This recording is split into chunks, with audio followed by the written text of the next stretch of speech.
je vais vous faire un résumé détaillé de Genèse 12, versets 1 à 20, en vous expliquant le contexte et la signification de ce passage fondamental de la Bible. Résumé détaillé de Genèse 12, janvier 2020. Mes frères et sœurs en Christ, aujourd'hui, je vous invite à plonger dans un passage clé de la Genèse, un texte qui marque le début de l'alliance entre Dieu et Abraham, le père de la foi.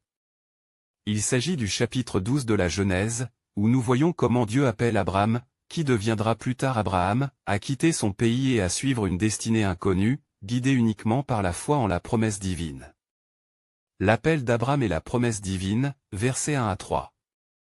Le Seigneur parle à Abraham et lui dit: Quitte ton pays, ta patrie et la maison de ton père, et va vers le pays que je te montrerai.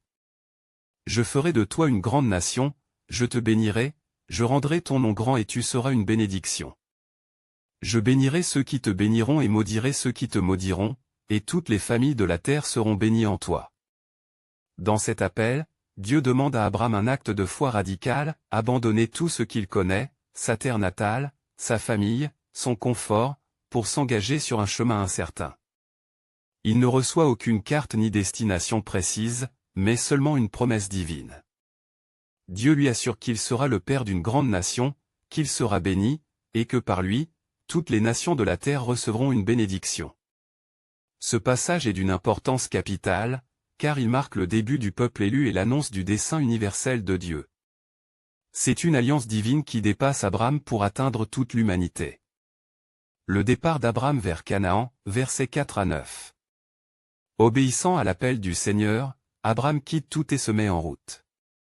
Il a 75 ans à ce moment-là. Il prend avec lui sa femme Saraï, son neveu Lot et toutes leurs richesses et serviteurs. Il quitte Haran et se dirige vers la terre de Canaan. À son arrivée en Canaan, Dieu lui apparaît à Sichem, près du chêne de Morée, et lui dit: Je donnerai ce pays à ta descendance. C'est un moment clé, Dieu confirme sa promesse. En réponse, Abraham construit un autel en ce lieu, un signe de reconnaissance et de foi.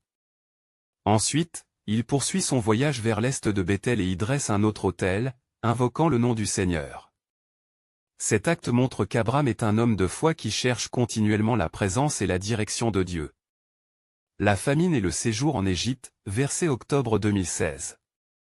Cependant, l'épreuve arrive, une grande famine frappe Canaan. Abraham doit prendre une décision difficile. Il descend en Égypte pour y chercher de quoi subsister. Mais il est inquiet, car Saraï, sa femme, est d'une grande beauté. Il craint que les Égyptiens ne le tuent pour s'emparer d'elle. Par peur, il demande à Saraï de dire qu'elle est sa sœur afin de protéger sa propre vie. Effectivement, lorsque les Égyptiens la voient, ils vantent sa beauté au pharaon, qui l'a fait venir dans son palais. En conséquence, Abraham reçoit de nombreux biens, du bétail, des ânes, des serviteurs et des chameaux. Ce passage nous montre une faiblesse d'Abraham. Malgré sa foi, il laisse la peur guider ses actions et manque de confiance en la protection divine. Il choisit une ruse humaine plutôt que de s'appuyer sur Dieu. Ce comportement aura des conséquences. L'intervention de Dieu et la sortie d'Égypte, versets 17 à 20. Mais Dieu ne laisse pas cette situation perdurer.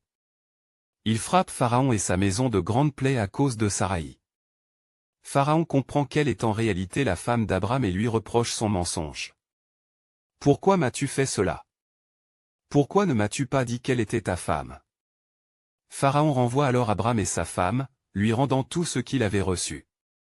Il leur ordonne de quitter l'Égypte immédiatement. Ainsi, malgré ses erreurs, Abraham est préservé par la grâce de Dieu.